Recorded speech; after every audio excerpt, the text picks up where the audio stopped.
Hidup ini kadang-kadang kita lupa berpikir bahwa pertama kita merantau. Siapa yang merantau? Jiwa kita, nyawa kita yang merantau. Jiwa dan nyawa ini nginap lama di batang tubuh jasad ini, raga ini. Sebentar lagi dia akan tinggalkan raganya ketika sudah berdasarkan ketetapan Lauhil Mahfuz, zat Allah yang mengutusnya. Tetapi terlampau banyak jiwa, nyawa yang merantau ini melalui nafsu bumi. Dia mentajalikan dirinya dalam zahir yang sempurna sebagai seorang insan manusia sempurna. Laqad khalaqnal insana fi ahsani taqwim. Tidak kuciptakan manusia kecuali dalam bentuk yang paling sempurna. Justru lebih mementingkan kasih senang-senang jasad batang tubuh saja selama hidupnya. Selama jiwa dan nyawa ini berada di dalam batang tubuh melalui nafsu bumi selalu mengasupi, memberikan pasukan-pasukan kesenangan-kesenangan badani, kesenangan-kesenangan jasadi, kesenangan-kesenangan ragawi,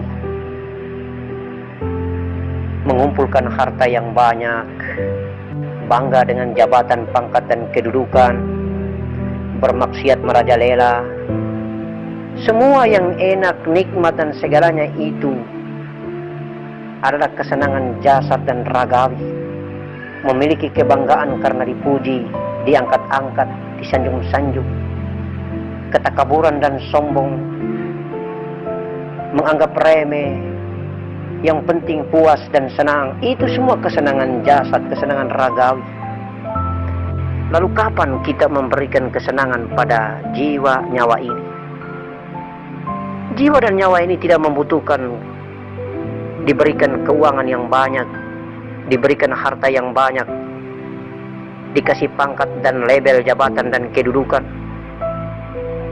dipuji-puji dan disanjung-sanjung. Tidak. Makanan jiwa, nyawa adalah ibadah. Sholat 5 waktu, berpuasa, infak dan sedekah, zakat di bulan Ramadan, menunaikan ibadah haji, membacakan Al-Quranul Karim,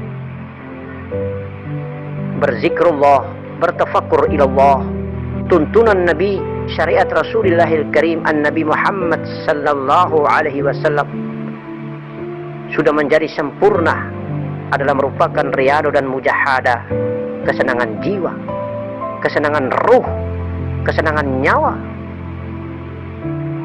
adalah juga merupakan bekal untuk dipertanggungjawabkan kehadirat Allah, zat yang agung dan yang mulia, yang telah kita kenal siapa diri kita ini sebagai cipta, tercipta, dan Allah sebagai penciptanya. Hidup ini sebenarnya hanyalah perenungan perjalanan kehidupan perantauan di bumi yang fana ini.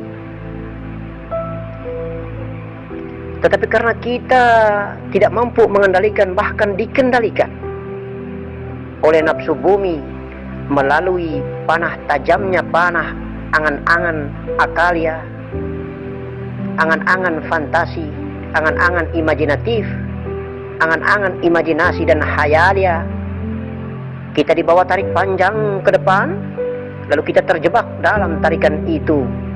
Kita lupa ke titik nol asal muasal diri kita. Maka keegoan aku hamba manusia yang ada di otak ini selalu lebih tinggi daripada keakuan aku diri Allah yang menciptakan aku hamba. Subhanallah. At-Toha ayat 14 itu, innani anallah la ilaha illa ana fa'budun. Subhanallah, subhanallah, subhanallah wa bihamdi, subhanallahal azim. maka alangkah mulianya bagi seorang hamba yang sadar diri. Di 2/3 malam dia menitiskan air mata cinta di atas sajadah. Dia merenung diri dan tahu diri bahwa aku ini hanyalah batang tubuh hina ciptaanmu ya Allah. Aku tahu bahwa sesungguhnya di balik diriku ini ada Engkau ya Allah. Tapi Engkau menitipkan dua nafsu, nafsu mutmainnah, nafsu ketuhanan, jiwa rabania dari dirimu, dan nafsu bumi, nafsu fasik. Maka tergantung otak yang kau titipkan padaku untuk aku memilih. Nafsu rabania milikmu kah? Atau nafsu bumi hasil olahan daripada makan minumku? Kemudian melalui otak, darah yang muncrat akibat daripada makanan bumi yang terlampau banyak membuat aku terjebak dalam perpanjangan angan-angan, tarikan angan-angan dan khayaliaku. Akhirnya aku lupa kembali ke titik asalku dari dirimu ya Allah. Bagaimana mungkin aku mati meninggalkan raga ini,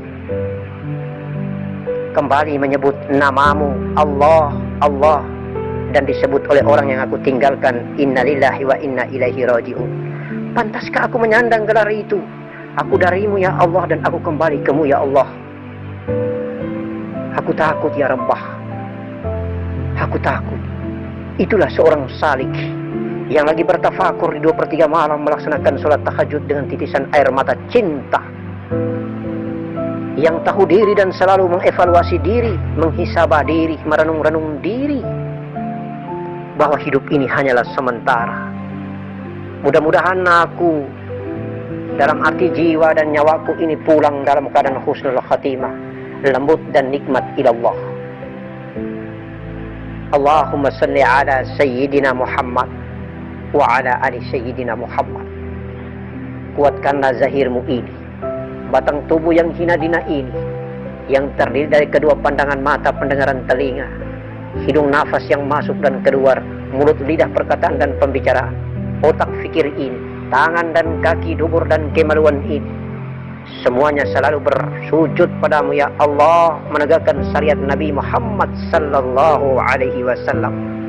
Insya Allah agar darahku, dagingku, tulang, kulit, urat dan buluku, jantung, empedu, limpa hati dan paru-paruku ikut berzikir menyebut namamu Allah, Allah, Allah, Allah, Allah, Allah, kunhu Allah. Hingga sumber asalku dari api, angin, air dan tanah, anasir diriku di alam arwah, alam misal, alam jisim, alam insan kamil, dari alam-alam martabat lahir ini terurai dengan indah di atas punggung bumi ciptaanmu ini, agar aku kembali sadar dan lenyap dan fana di 3 martabat asal muasal zatku yang Engkau hadirkan pada zahirku ini ya Allah. 3 martabat batin yang merupakan martabat dirimu ya Allah. Engkaulah martabat ahadiyah, martabat wahdah, martabat wahdiyah. Itulah dirimu zat yang agung, sifatmu Nur Muhammad, dan asmamu, ilmumu. Allah, maafkan dan ampuni dosa dan kesalahanku, kesalahan hamba yang hina dina ini, agar aku tiada, Engkaulah yang ada. Maka peluklah aku, liputilah aku dengan cahaya, dengan sifatmu, dengan nurmu, Nur Muhammad. Dengan perjalanan ibadah, baik syariat, tarekat, hakikat maupun ma'rifat,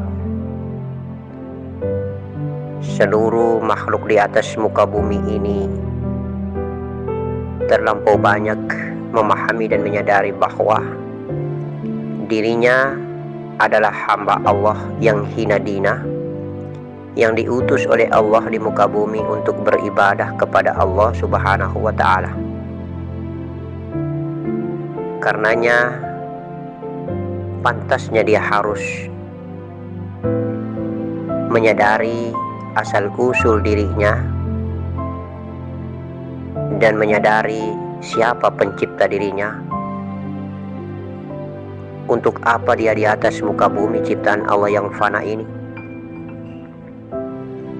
Oleh karena itu maka syiar perjalanan belajar mengenal diri hakikat diri ini teramat sangat penting untuk ditausiahkan, disebarkan, dipublikasikan sebagaimana perintah Nabi besar Muhammad sallallahu alaihi wasallam. Sampaikanlah walaupun satu ayat, baligh anni walau ayah. Dengan tuntutan syiar, tuntutan saling menasihati dan menjaga kesabaran di antara kita dalam rangka mengevaluasi diri sebagai manusia yang hina dina. Oleh karena itu maka sifat baginda Nabi Muhammad sallallahu alaihi wasallam, tabligh, fatona, amanah, ilmu, dakwah ilallah, semua sifat-sifat hasanah yang baik ini mutlak tidak boleh tidak harus diamalkan oleh umatnya.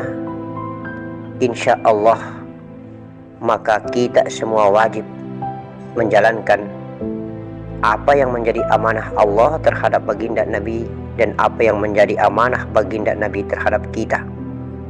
Hanya itu barangkali maksud dan tujuan semata-mata, agar manusia di muka bumi tahu jalan datangnya, tahu pula jalan pulangnya.